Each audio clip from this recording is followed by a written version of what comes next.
নমস্কার। জয়শ্রী গণেশ, স্বাগতম আপনাদের প্রত্যেককে। আজকে আমরা আলোচনা করব মেষ রাশির জাতক জাতিকাদের নিয়ে। মেষ রাশি অর্থাৎ অ্যারিস সাইন। মেষ রাশির জাতক জাতিকাদের সাপেক্ষে শনির প্রভাব আমরা আজকে জানব। আপনারা জানেন শনি বর্তমানে আছে আপনার রাশির দ্বাদশ ভাবে, তবে দ্বাদশস্থ শনি ছিলেন বক্রগতিতে। 2025-এই 29শে মার্চ শনির সঞ্চার আমরা দেখলাম। শনি আপনার দ্বাদশে প্রবেশ করলেন এবং জুলাইয়ের 13তে তিনি হলেন বক্রী, অর্থাৎ বক্রগতিতে গেলেন শনি। শনি অবস্থান করছিলেন 28শে নভেম্বর, মানে ঠিক এক মাস পর, মানে আগামী মাসে শনি মার্গী হবেন। বক্রগতি থেকে সে মুক্তি পাবে, সে মার্গী গতিতে ফিরবে এবং মীন রাশিতেই অবস্থান করবে, অর্থাৎ আপনার রাশির দ্বাদশেই থাকবে।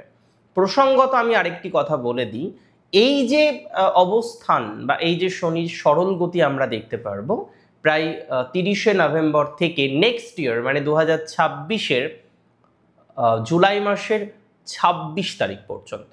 তারপরে তিনি আবার বক্রগতিতে যাবে, পুনরায় তিনি মার্গী গতিতে যাবে এবং 2027-এর জুন মাসের 3 তারিখ পর্যন্ত শনি মীন রাশিতে থাকবে।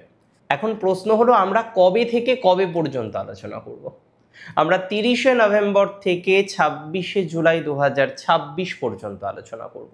এই সময় শনি আপনার জন্য ঠিক কেমন ফলাফল দেবে সেটি আমরা আলোচনা করব।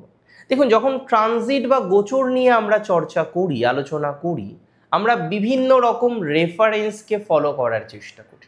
বিভিন্ন পুস্তকাদি যেগুলি সাধারণত গোচর ফলকে কেন্দ্র করে রচনা করা হয়েছে, সেই পুস্তকাদি যদি আমরা সঠিকভাবে পর্যবেক্ষণ করি, দেখুন দ্বাদশে শনি যে খুব ভালো, শুধু ভালো ফল দেবে বিষয়টি কিন্তু এতটা সরল বা সহজ নয়।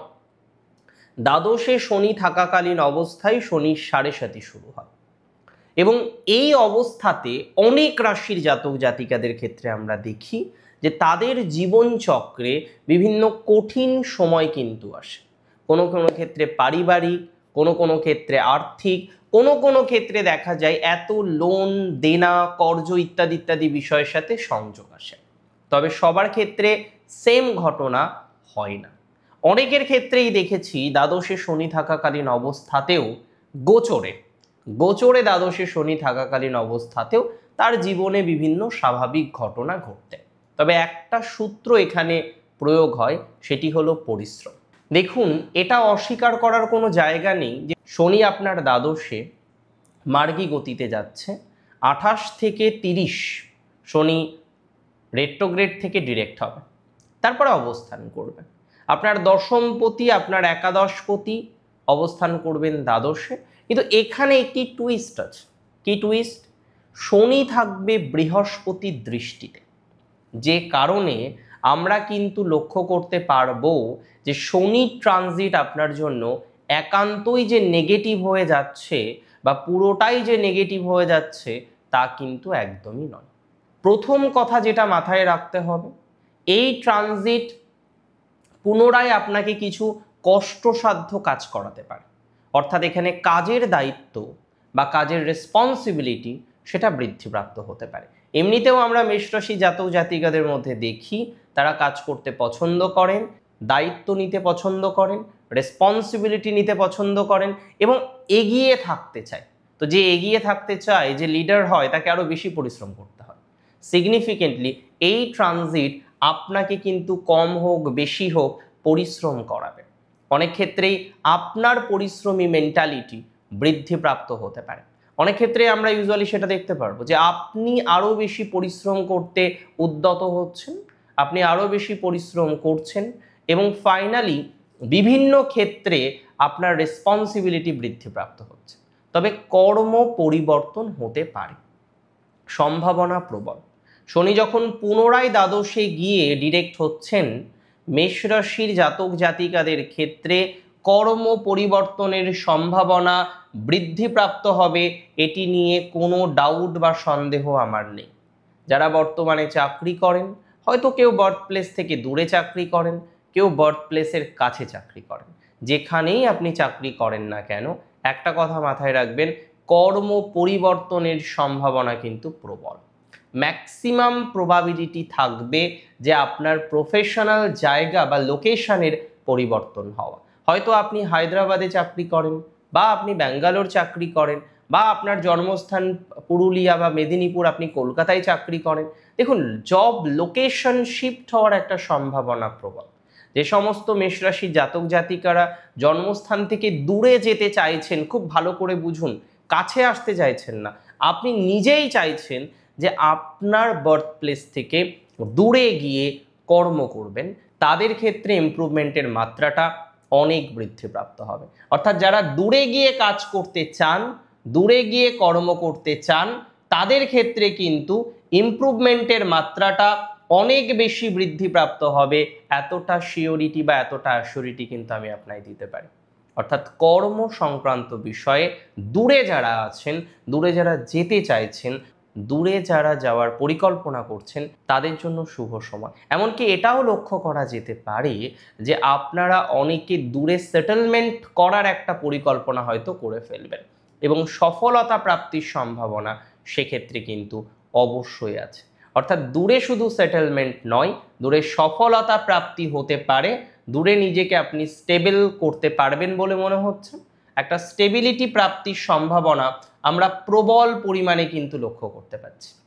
দূর দেশে বা দূর প্রদেশে একটা স্টেবিলিটি, আমি যতদূর বুঝি, আপনাদের ক্ষেত্রে কিন্তু আসতে পারে।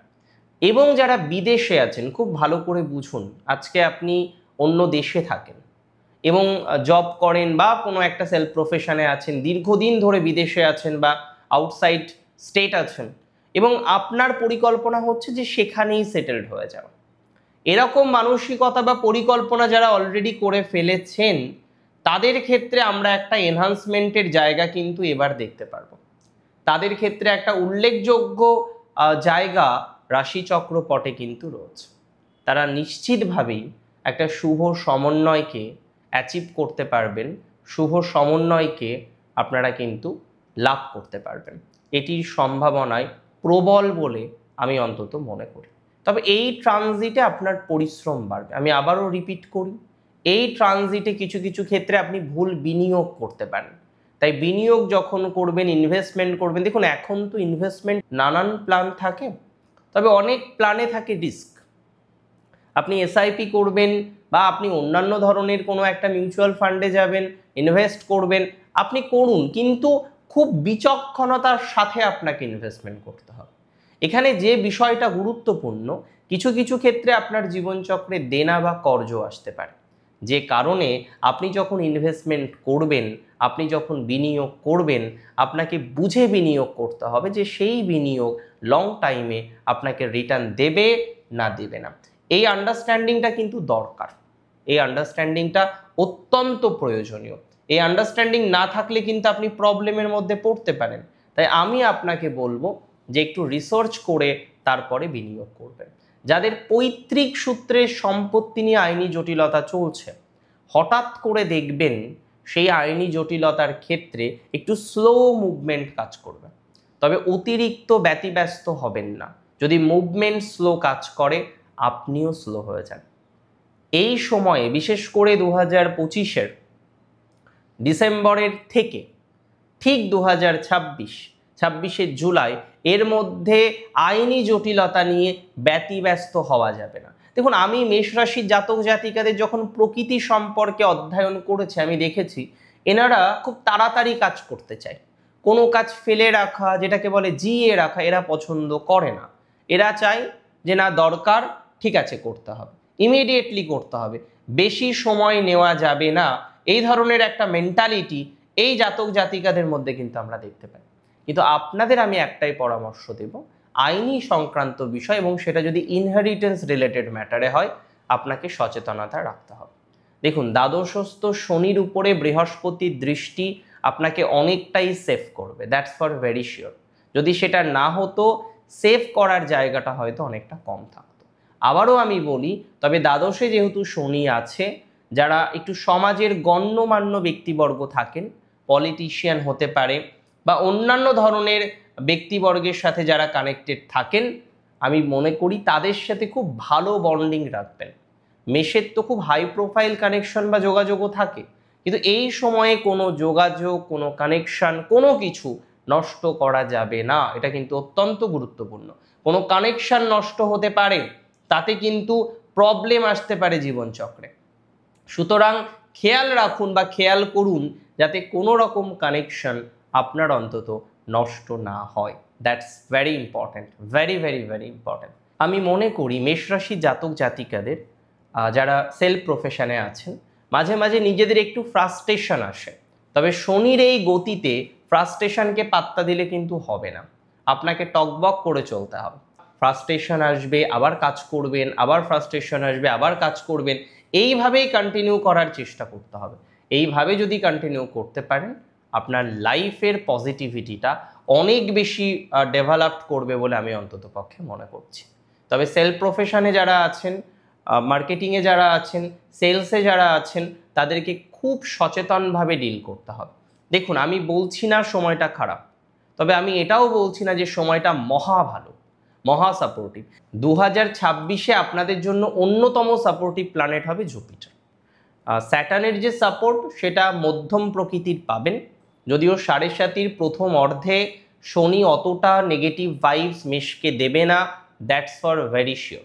তবে নিজের পরিশ্রমী মেন্টালিটিটাকে বজায় রাখতে হবে, নিজের পরিশ্রমটাকে সঠিকভাবে করতে হবে এবং নিজের উপর পূর্ণাঙ্গ আত্মবিশ্বাসটা কিন্তু রাখতে হবে, যার মাধ্যমে আপনি নিজেকে আরও বেশি ডেভেলপ করতে পারবেন, আরও বেশি উন্নতির শিখরে পৌঁছে দিতে পারবেন। অনেক ভালো থাকুন আপনারা প্রত্যেকে, সুস্থ থাকুন, স্বাভাবিক থাকুন। ধীরে ধীরে আপনার জীবনচক্রে শ্রীবৃদ্ধি ঘটুক, আপনার জীবনচক্রে উন্নতি নেমে আসুক। আজকের অনুষ্ঠান এখানেই শেষ করছি। ভালো থাকুন আপনারা, সুস্থ থাকুন। জয় শ্রী গণেশ।